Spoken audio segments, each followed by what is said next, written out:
ইন্ডিগোর বিরুদ্ধে কড়া পদক্ষেপ ডিজিসি এর। পরপর বিমান বাতিল ও বিমান বিপর্যয়ের জের শোকজ নোটিশ ইন্ডিগোকে। 24 ঘন্টার মধ্যে শোকজের জবাবে নির্দেশ দিতে বলা হয়েছে। ইন্ডিগোর বিরুদ্ধে বড় পদক্ষেপ ডিজিসি এর। আর একবার জানিয়ে রাখবো, ইন্ডিগোর বিরুদ্ধে কড়া পদক্ষেপ ডিজিসি এর। পরপর বিমান বাতিল ও বিমান বিপর্যয়ের জের শোকজ নোটিশ ইন্ডিগোকে। 24 ঘন্টার মধ্যে শোকজের জবাবের নির্দেশ। 24 ঘন্টার মধ্যে শোকজের জবাবের নির্দেশ বলা হয়েছে।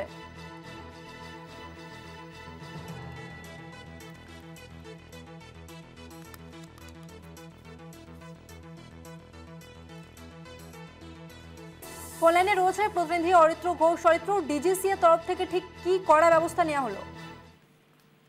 বিগত কয়েকদিন ধরে যেভাবে একের পর এক বিমান বিপর্যয় গোটা দেশ জুড়ে, সব থেকে বড় যে সমস্ত বিমানবন্দরগুলি রয়েছে দেশের প্রত্যেকটি বিমানবন্দরে কার্যত মানুষের ভিড় এবং প্রচুর মানুষ কাতারে কাতারে সেখানে জমায়েত হয়েছেন।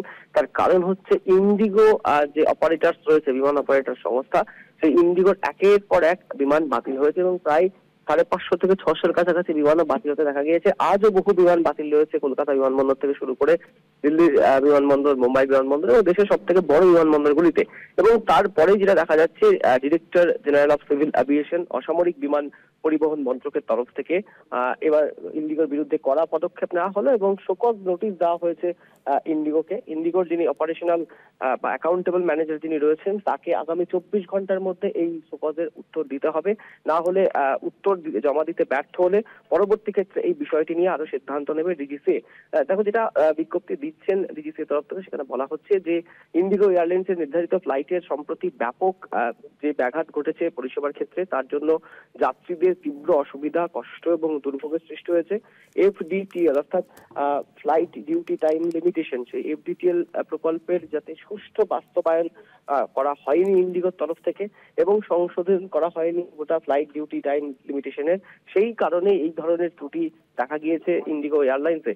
এই সমস্ত কিছু বিষয়গুলি যেহেতু বিমান সংস্থার উপর বর্তায়, সেই কারণে কিন্তু মূলত চূড়ান্ত যে দুর্ভোগ যাত্রীদের, সেই যাত্রী দুর্ভোগের কারণটিকে মাথায় রেখেই কিন্তু ইন্ডিগোর যে ম্যানেজার, তাকে অ্যাকাউন্টেবল ম্যানেজার যিনি রয়েছেন, তাকে শোকজ করা হয়েছে এবং স্পষ্টত বলা হচ্ছে যে 24 ঘন্টার মধ্যে কারণ দর্শাতে হবে কেন উল্লেখিত নিয়মগুলি লঙ্ঘনের জন্য বিমান বিধি এবং বেসামরিক বিমান চলাচলের প্রয়োজনীয়তার বাধাপ্রাপ্ত হয়েছে, কেন পরিষেবা বাধাপ্রাপ্ত হয়েছে, কেন এত এত বিমান বাতিল হয়েছে, সেই সমস্ত বিষয়গুলি নিয়ে কিন্তু উত্তর দিতে বলা হয়েছে 24 ঘন্টার মধ্যে। এবং উল্লেখযোগ্যভাবে তোমাকে জানিয়ে রাখবো, কলকাতা বিমানবন্দরে আজও চরম দুর্ভোগ দেখা যাচ্ছে ইন্ডিগোর বিরুদ্ধে যাত্রীদের ক্ষোভ।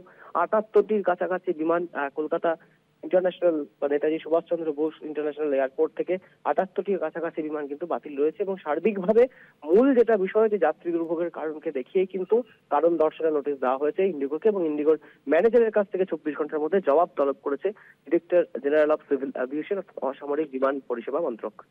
ধন্যবাদ অরিত্র।